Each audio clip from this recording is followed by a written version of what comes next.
Hi, I'm Steven, and I wanted to make this video to show you how to pick the best shingle for your roof.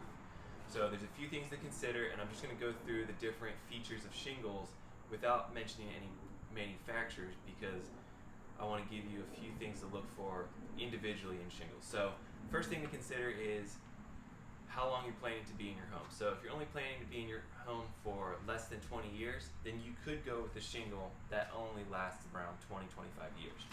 But if you're planning on being in your home a whole lot longer, then it's good to go with a shingle like a 50-year shingle, because then you'll have it for a whole lot longer. The next thing to consider would be wind.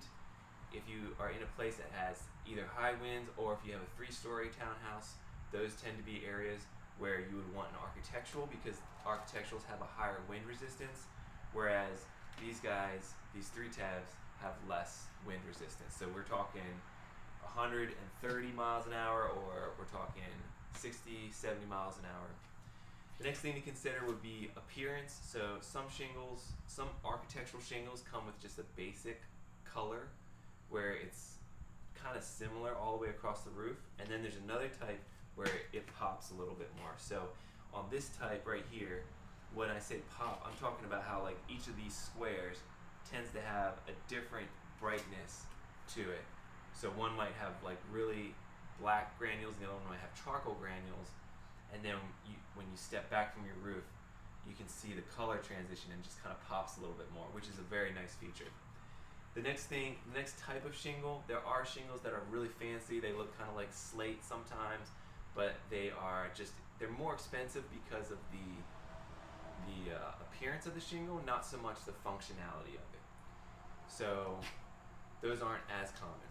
Another thing to consider would be if you are in an area that has a lot of hail, you could get a shingle that has higher hail resistance. Or if you are going for something that's more energy efficient, there are Energy Star rated shingles.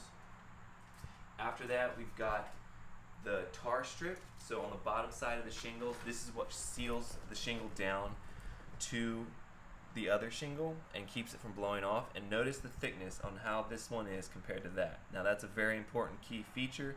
You want to have a shingle that has a good tar strip, so that way they actually seal down.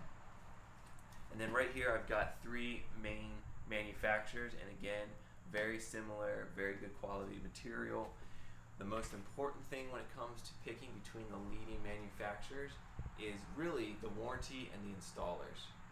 Because you could have a cheap, or you could have a really expensive shingle, but if your installer doesn't install it correctly, then it doesn't make any difference. It's still going to leak. So we're going to make a video about warranties, but that's another thing to consider. And then of course the